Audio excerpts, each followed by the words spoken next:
esse é um pensamento que eu tive, que ficou assim martelando na minha cabeça alguns dias, do cansada de ser boazinha mesmo, de você, às vezes, passar numa avenida na praia passeando e as pessoas fecharem a calçada que é gigante e não, nenhum jovem dá passagem para você, porque eles dominaram aquela calçada e você tem que pedir licença para passar, porque não existe uma educação, não existe peraí, a pessoa mais velha, que sou eu, passar, então, para onde essa juventude vai levar? O que vai acontecer com elas? E isso é com som, e isso são carros usando pancadão, assim, e você violentando o ouvido de todo mundo, de onde ele está passando, ele está agredindo as pessoas com a música que é de preferência dele. Ninguém quer ouvir aquela música. Final de semana aqui, por exemplo, fica aquele bum, bum, bum lá fora. Eu boto uma música aqui, meu fone de ouvido, vou ouvir o que eu quero, mas porque o som invade aqui dentro, porque as pessoas querem que eu ouça o que elas querem ouvir. Então, esse cansaço do mundo, eu cada vez mais, Márcia, eu tenho sentido essa dificuldade de sair, de ver pessoas, de encontrar o mundo lá fora.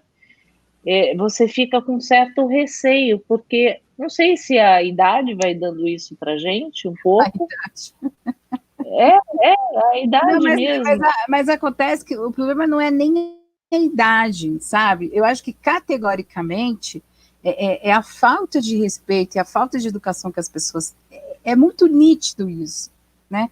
E aí eu vou fazer uma comparação idiota aqui, mas não é que é idiota. Quando você vai ver outras culturas, por exemplo, principalmente as asiáticas, que existe a hierarquia, que os jovens são obrigados a respeitar os mais velhos, né? Mas isso já é cultura dele. Aqui não. Aqui é velho, não sei o que, sai daqui, se puder xingar, xinga também, né? Só que ele esquece que um dia ele vai ser velho também. Sim. Nós vamos sair daqui e eles vão entrar no nosso tempo. Então, o que vem depois? Então, está existindo uma dificuldade nisso de limites, sabe? Leis funcionais que realmente elas atinjam uma população para melhoria, mas cabe, eu acho que mais do que tudo isso, é a gente perceber que é o nosso papel, de cada um de nós. Porque assim, eu vejo as pessoas sofrendo, eu vejo as pessoas entrando em contato e falando de coisas que estão acontecendo com elas, mas que elas estão burlando leis cósmicas, leis universais, que isso o universo vai cobrar delas. Não é a pessoa que não deu passagem para uma pessoa mais idosa passar, não é só isso. São leis que a gente está burlando. Tudo que você faz nesse campo, no planeta Terra, ela gera uma ação e gera uma reação. Então, ajudar o outro nas dificuldades dele, você ser correto nas atitudes que você tem, desde o momento que você acorda até a hora que vai dormir, pode ser cansativo. Porque você está o tempo todo lutando para não cair nas teias de todo mundo, porque todo mundo está fazendo errado. A sensação que eu olho são as pequenas vantagens que querem levar numa fila de supermercado. Eu só tenho um produto para passar, eu posso passar na sua frente? Você vai deixando, você vai abrindo mão de coisas que você está ali, você é o seu tempo, é o seu horário, você também tem compromissos. E uma das coisas que o Empata faz, Márcia, muito sério, a gente pensa muito no outro. O Empata, eu não sei se é muito bom ou se é ruim, mas isso é fato, não adianta. E o empata faz muito isso, ele achata um pouco o querer dele para fazer pelo outro. E às vezes vem essa sensação de, será que está certo? Eu preciso do meu tempo também, as pessoas precisam me respeitar também. Porque eu também tenho meu horário, eu também tenho as minhas regras, eu também tenho minhas coisas para fazer. Por que eu tenho que sempre abrir mão para o outro? E entende? As pessoas não compreendem isso. A impressão que quando você faz, a impressão é que as pessoas acham que você tem que fazer mais ainda. Entendeu? Então, isso acaba sendo uma forma do empata perder muita energia também. Porque ele vai abrindo mão e vai se agredindo um pouco com essas coisas. Porque por mais que você faça pelo outro, chega uma hora que você fala, peraí, para aí, você está invadindo o meu tempo, o meu espaço, você não tem esse dever, você não tem esse direito. E aí é onde você dá um stop. E quem está com você, quem gosta de você, vai ter que respeitar esse tempo seu também.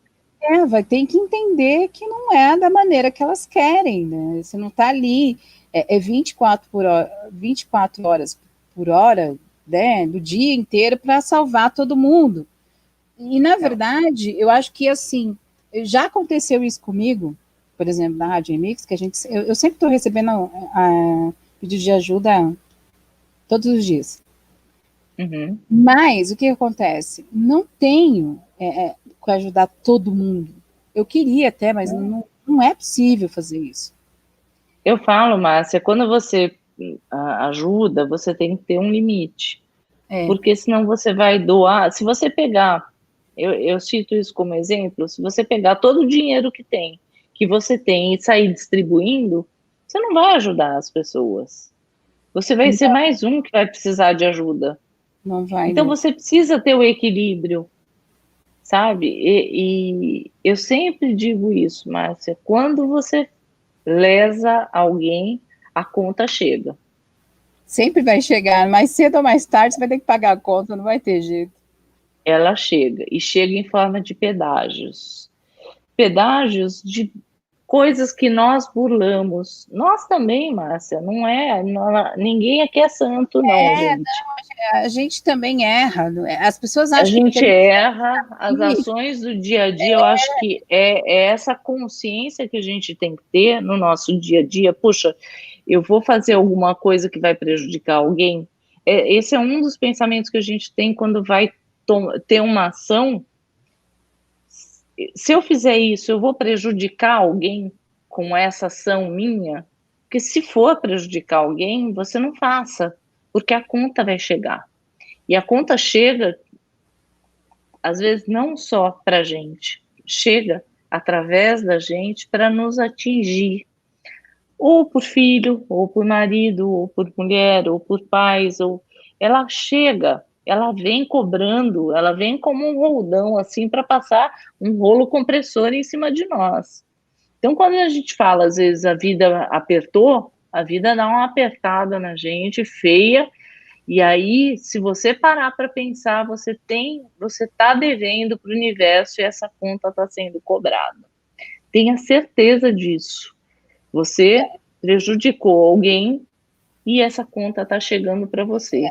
Então, coisa assim, quando você entende, Márcia, quando você entende essa regra do universo, o que acontece? Você não se vitimiza. Você olha para aquilo, você paga o pedágio e você continua o trajeto.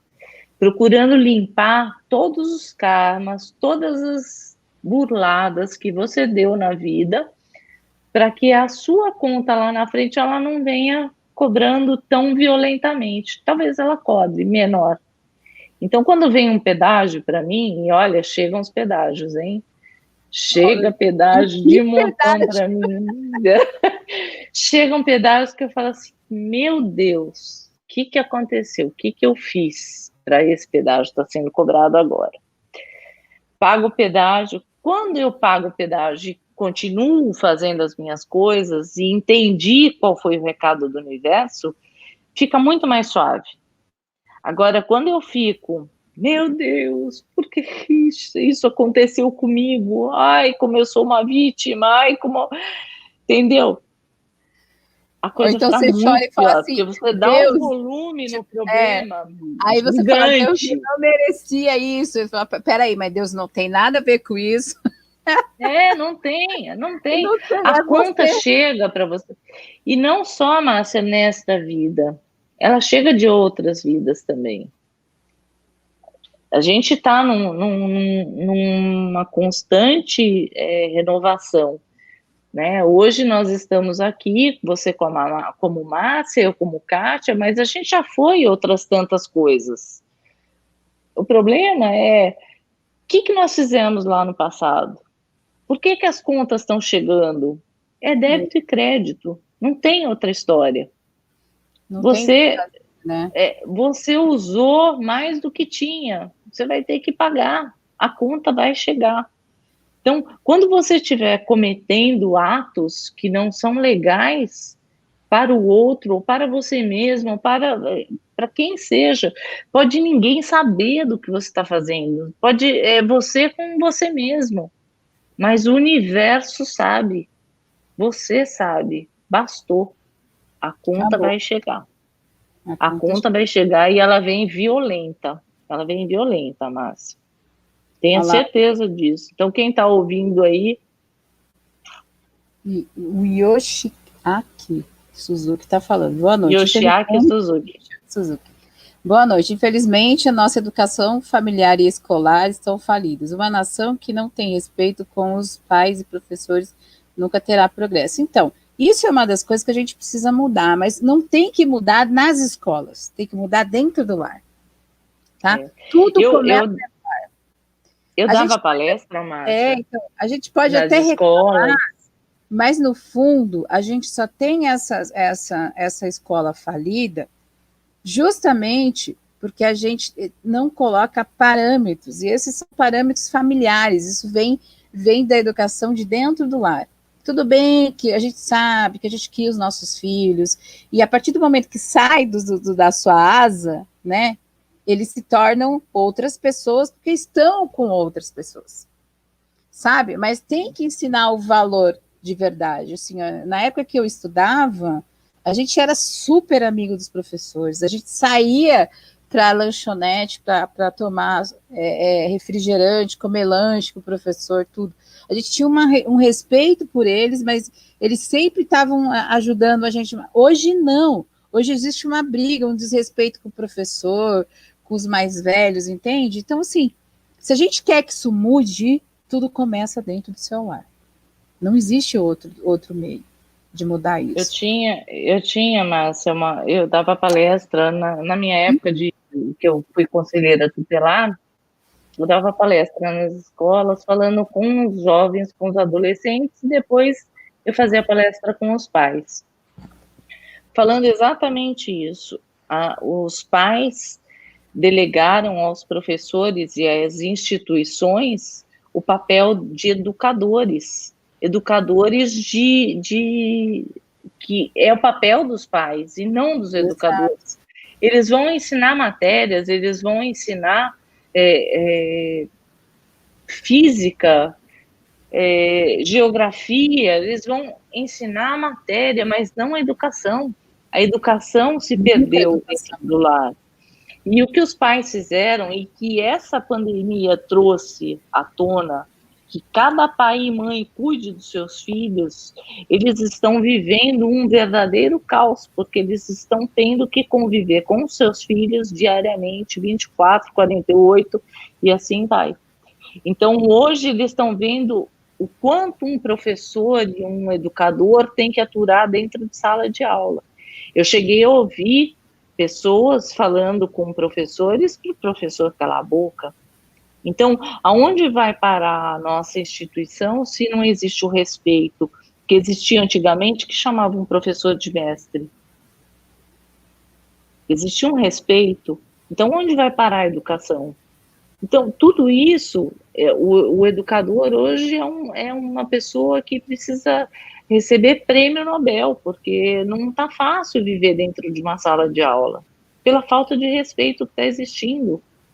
Uma vez eu falo que minha filha saiu, eu recebi um chamado, minha filha vai me matar depois, mas tá tudo certo, vou falar por tudo. Mas a atitude de um pai, de uma mãe, quando a escola chama por alguma coisa que o seu filho fez, não é passar a mão na cabeça do seu filho, mas é orientar a escola que, olha, tem alguma coisa errada no modo que vocês estão fazendo. Eu fui chamada na escola, minha filha tinha 13 anos. Ela começou a conversar com a coleguinha dentro da sala de aula e o professor pediu para ela ficar quieta, não falar, e o professor ela não obedeceu o professor saiu da sala de aula com 40 alunos. Eu falei, oi? Um professor sai da sala de aula e deixa a minha filha falando, aí eu fui chamada pela diretoria e falei, o que vocês fizeram? Qual foi o papel da escola como educadores? Não é passar a mão na cabeça da minha filha, eu não estou trazendo a minha filha para uma escola que vai passar a mão na cabeça dela, porque a vida não vai fazer isso com ela.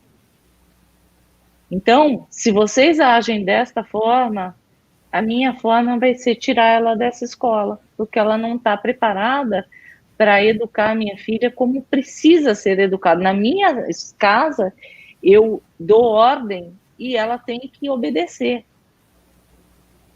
Existem regras na minha casa. Se na escola não tiver regras e só passar a mão na cabeça do aluno, ele vai fazer o que ele quer aqui.